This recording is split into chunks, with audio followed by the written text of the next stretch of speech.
What's up, Doxa? Hope you guys are doing well. Chapter of Micah today. Last week, I read the entire thing, and I realized after the fact that when Chris initially told me to do it, he wanted me just to read the first chapter. I read the entire thing. So, if you read along, very cool. We're going to be going over Micah chapter 1 today, so part of that audio will be played from last week, and give me some grace because I butcher a ton of the names of the cities. Shouts to all y'all that came to the Zoom hangout on Monday.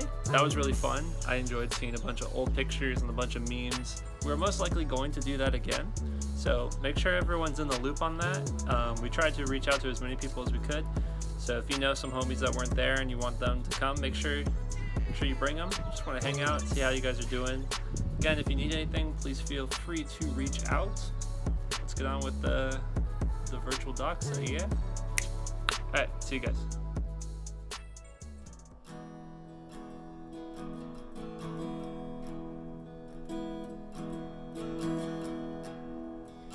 Prophets proclaimed to our fathers long ago.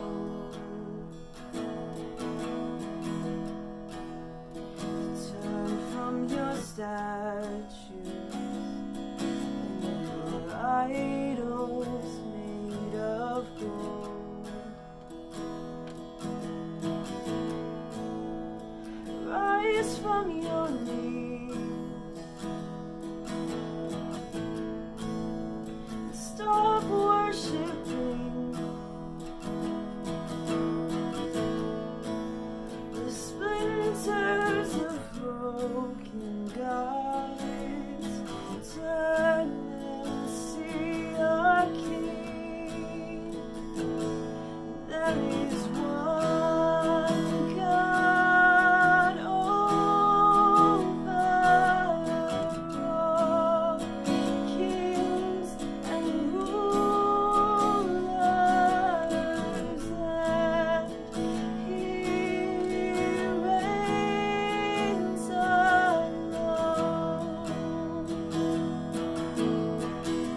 The word of the Lord that came to Micah of Moresheth in the days of Jotham, Ahaz, and Hezekiah, kings of Judah, which he saw concerning Samaria and Jerusalem. Hear you peoples, all of you, pay attention, O earth, and all that's in it, and let the Lord God be a witness against you, the Lord from his holy temple.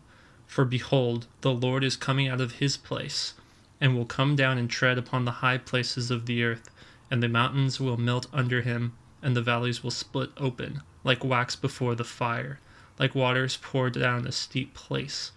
All this is for the transgression of Jacob, and for the sins of the house of Israel. What is the transgression of Jacob? Is it not Samaria? And what is the high place of Judah? Is it not Jerusalem? Therefore I will make Samaria a heap in the open country, a place for planting vineyards. And I will pour down her stones into the valley, and uncover her foundations.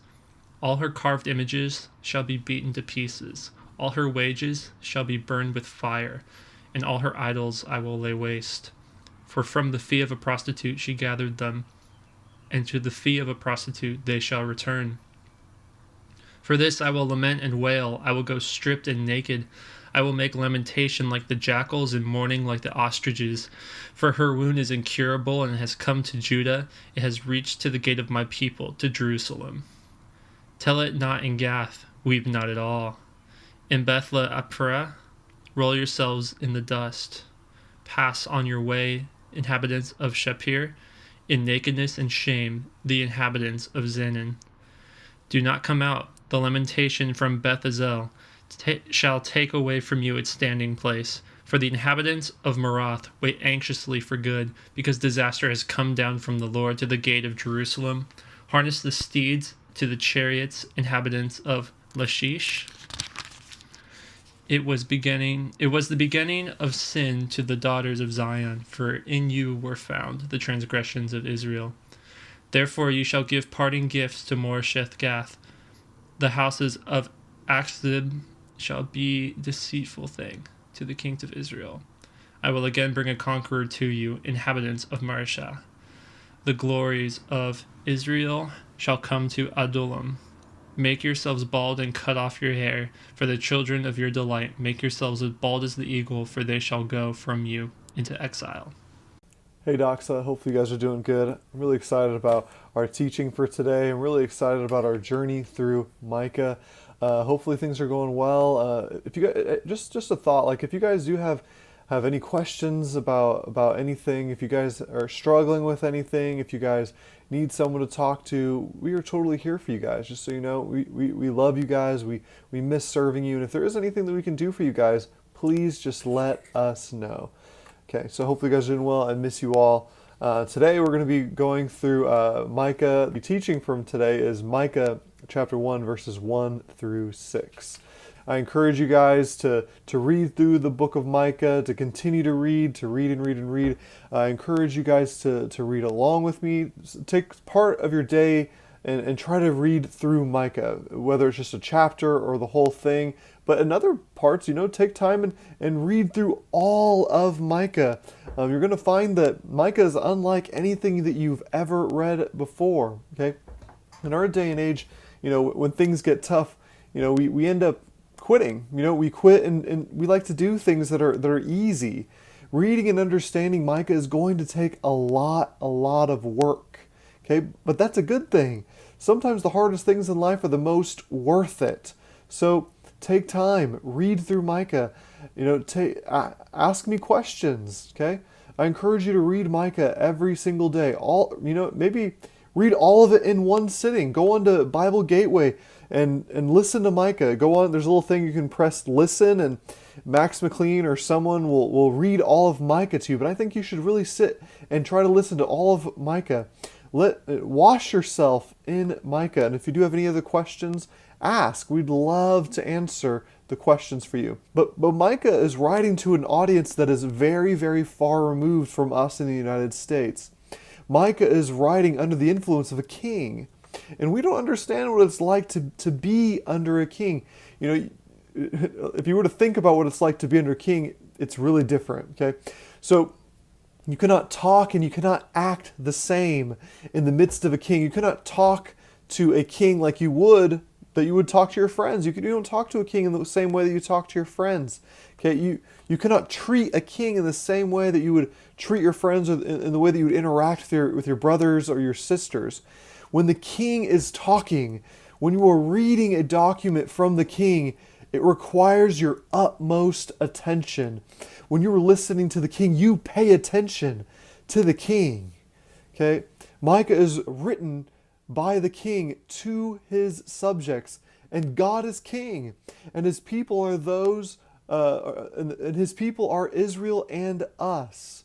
Okay, so we should read Micah because it was written for our example. So let's look at 1 Corinthians 10:11 real quick. Now these things happened to them as an example, but they were written down for our instructions, on whom the end of the age has come. So Micah was written to us, but also we should read Micah because it was sent from God by the Holy Spirit to call out our sins. So let's look at Micah 3:8. But as for me, I am filled with power, with the Spirit of the Lord, and with justice and might, to declare to Jacob his transgression, and to Israel his sin. So Micah was written by the king to his people. And you need to read the Bible this way. You need to start reading the Bible this way, that this is written by God, written by the king to you. Don't read the Bible as if it's something that could just be put to the side. Okay, it's not something you can just put to the side when you don't get it. When you don't get the Bible, when you don't get a certain part of the Bible, you don't put it to the side and just think, oh, someone else will figure this out or something like that. This isn't like some sort of poetry that you don't understand that you can just kind of put to the side. You read the Bible because God is speaking to you. You study and learn it because its meaning transcends you. God transcends you, so it's worthy of your time. This document is written by the king for the people of God. It is written for you. When you read Micah, we need to understand this. When you read Micah, the main character is God. Okay, here you will learn who God is, what he is like, and what he expects from his people. This God is the same God who created everything. He created the heavens and the earth. This is the same God that promised to Abraham that through his seed, a king and a savior would come. This is the same God who conquered the superpower of the ancient Near East. He turned the light out on the sun. He destroyed the gods of Egypt. This is the same God who saved his people from Egypt and from Jericho. And his people did nothing to save themselves. They did nothing to win the fight other than, bang drums and blow horns and stuff like that. The Israelites did nothing to win the fight. God is a warrior and he is our strength. God is strong enough and good enough to save and to keep his people. This is the same God that entered into a covenant with his people where God would suffer the covenant curses if he did not keep his promises. This God is king. He is holy and infinitely set apart from his people. He is a God of justice and righteousness, and he will not take a bribe. You cannot buy off God. He will punish the wicked, and he will not clear the guilty. Okay, and then there are his people. His people were created in his image. However, they disobeyed their king. Israel was supposed to be a people that the nations would look in and they would see God's character and God's great love. When the outside nations would look in, they would see God. They would see a reflection from the people. Okay? The law was given to Israel. The law that was given to Israel was supposed to be posted for outsiders to see. It was supposed to be posted on the wall that the outsiders would see, and they would see this law, and they would read it, and they would come to know who this king was and what he was all about. They'd come to know the character of God through reading the law. The outside nations would see the law and would say, "What a wise and loving and just king." And by examining the people, they would see a mirror to their king. They would see a mirror to their God's heart. The Israelites were supposed to be a priestly nation who would mediate God to the nations. They were to live in justice and righteousness. They were to love and to serve their neighbors. They were to protect each other and protect each other's property. However, they continually treated their God like any other god, like a vending machine. You know, you do some good deeds and God will do something for you. You put in the money, God will do something. You do a good deed, God will do something nice for you. You know, you pray and you make sacrifices, and God will bless you. It's like a vending machine. You read your Bible, you bribe God, and He will make your issues go away. You know, the Israelites treated God as if He was common, that He was just like the other nations as gods. The Israelites are a people who were brought up in a sense in a polytheistic world. There were gods all over the place.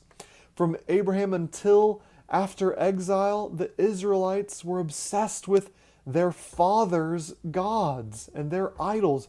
The Israelites were obsessed with their fathers' gods and their idols. And that's exactly what we see in Joshua 24:14. Let's read that. Now therefore, fear the Lord and serve Him in sincerity and in faithfulness. Put away the gods that your fathers served beyond the river and in Egypt, and serve the Lord. Right? So Israel is a twisted and a stiff-necked and a crooked people. God did not choose Israel because they were an amazing nation or a great and powerful nation. He didn't choose them because of that. He chose them because of His good pleasure. He chose what was weak in order to shame the strong, right? Israel was a defenseless and a weak people with an infinitely strong and powerful God. But Israel was seduced by the outside nations. They wanted to be just like the outside nations. They wanted to have the pleasures and the power of the world rather than the love and protection of its king. And then we have Micah. Okay, Micah is from the land of Moresheth. Micah's name means who is like Yahweh, right? Micah was a prophet for about 35 to 55 years. And his main work was to prophesy against the northern and the southern kingdoms of Israel. He is prophesying that judgment is going to come in the shape of the Assyrians and the Babylonians. So what is a prophet? What is a prophet? A prophet is someone who has received the word of the Lord or the word of the king and delivers it to the people of the king.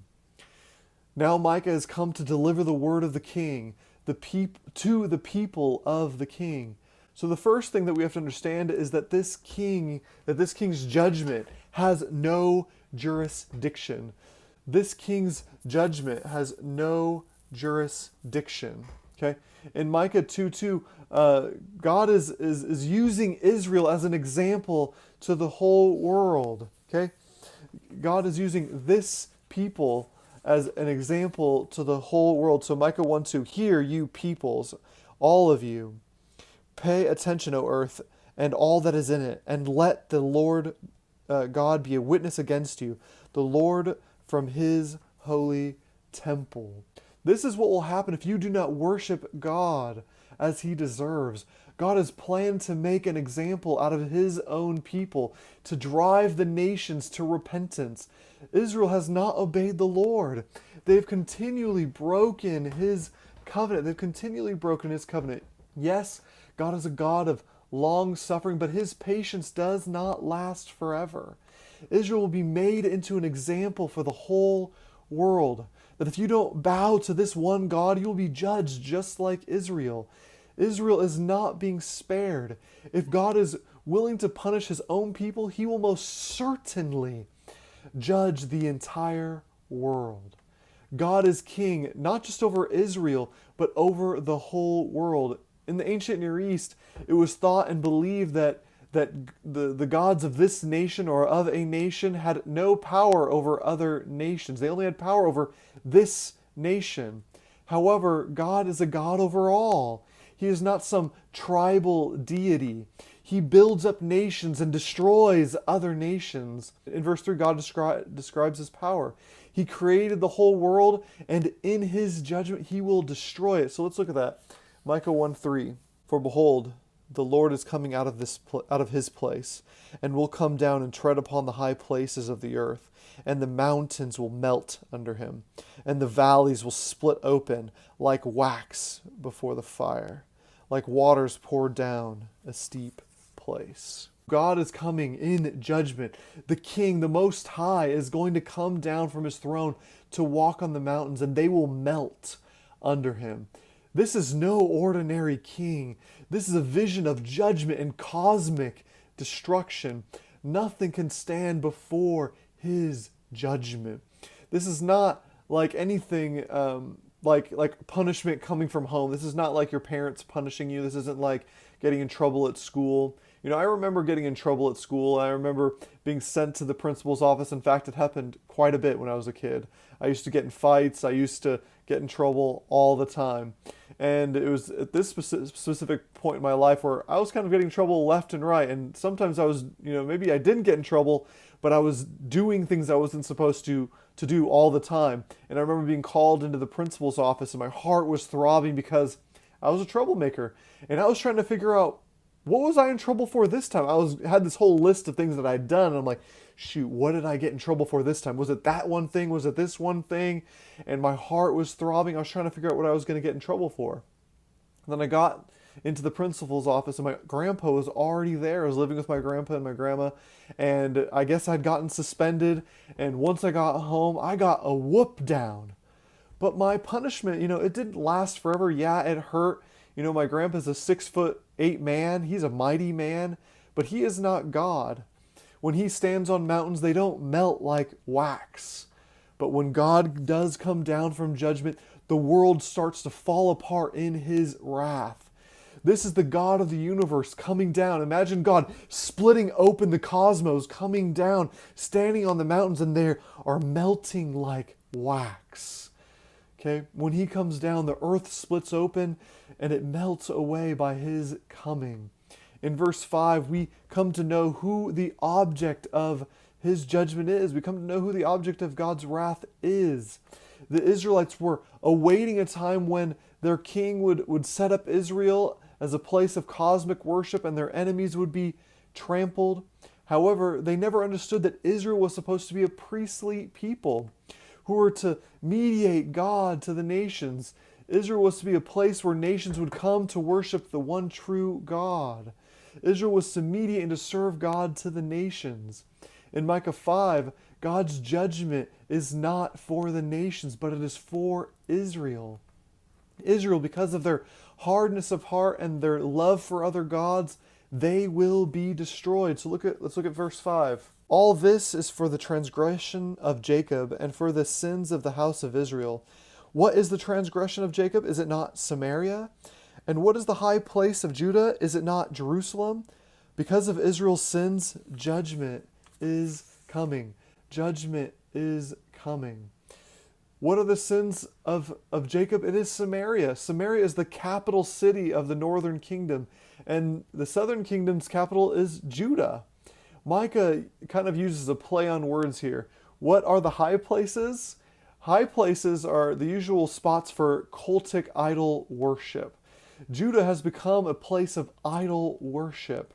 The heart of Judah, the center place of worship, has become a place of idolatry. In verse 6, God is going to destroy all of Samaria. Therefore, I will make Samaria a heap in the open country, a place for planting vineyards, and I will pour down her stones into the valley and uncover her foundations. After 500 years of being patient with Israel, the king will wipe out Samaria and will turn it into a heap, into a ruins, a place for planting vineyards, and just for doing agriculture. There will be no cities. It will be a place of just for agriculture. It will be a heap. It will be a ruins. Okay, second point.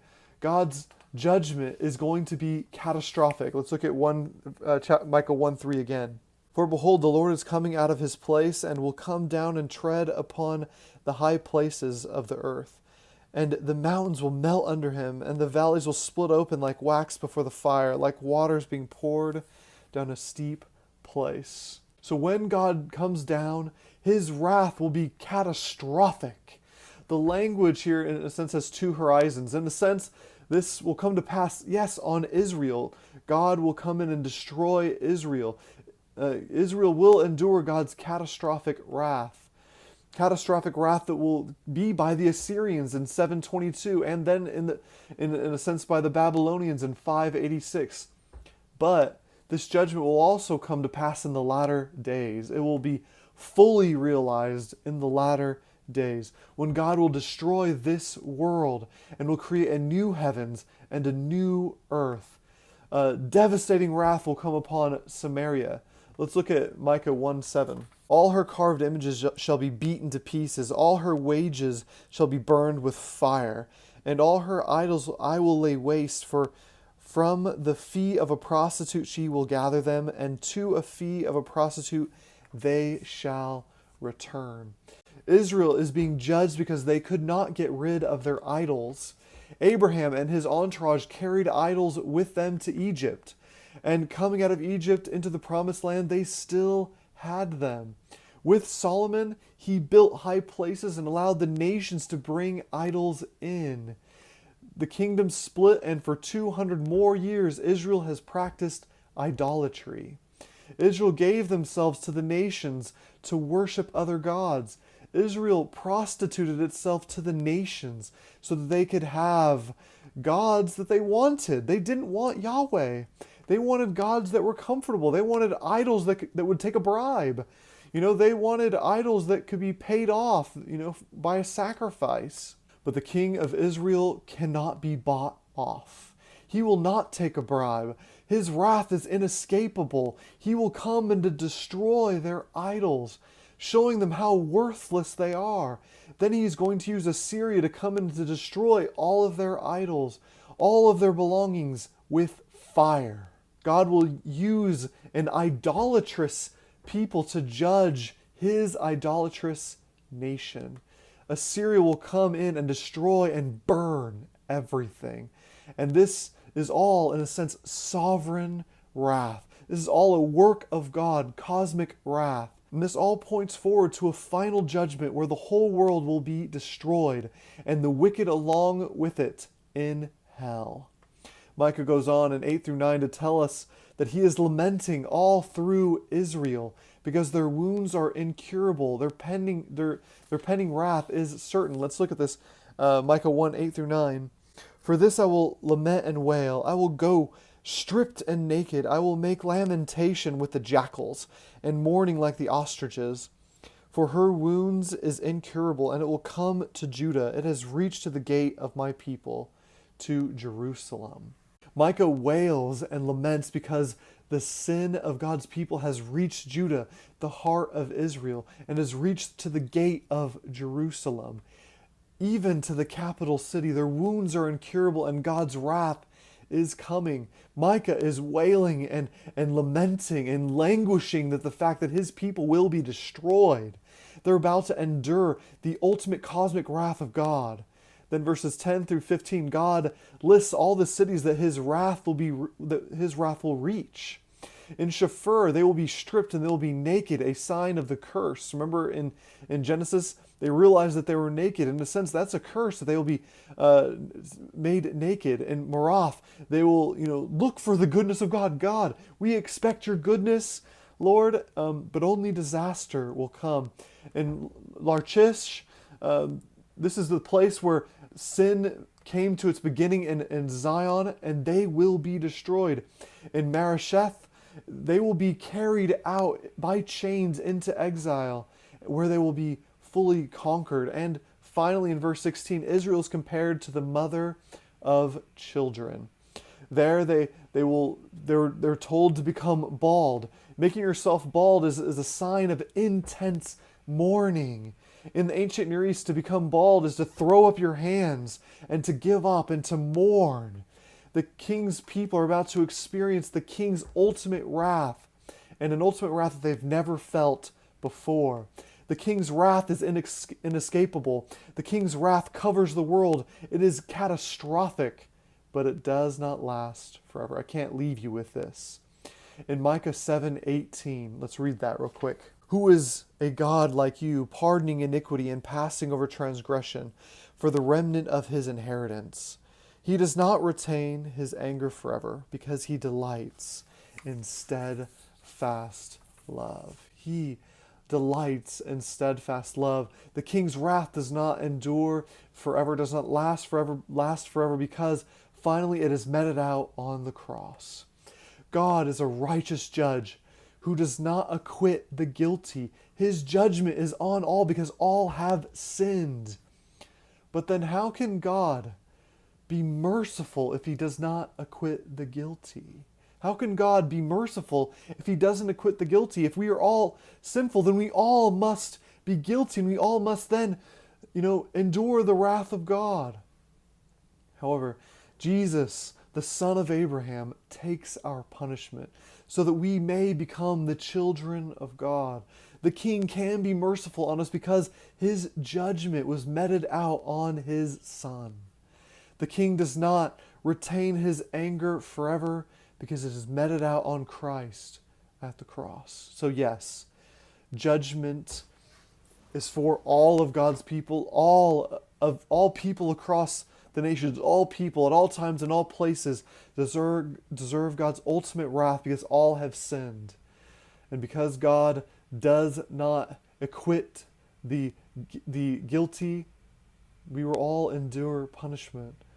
But because God is merciful and kind, he has sent his Son to bear our punishment at the cross, that we might become children of God.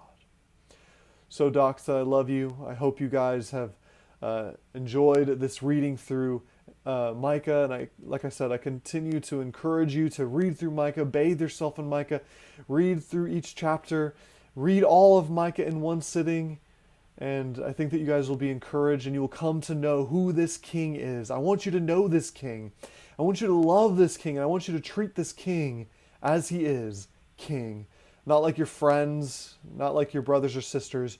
When you read the document of the King, you listen. So Doxa, take care. I love you. Bye.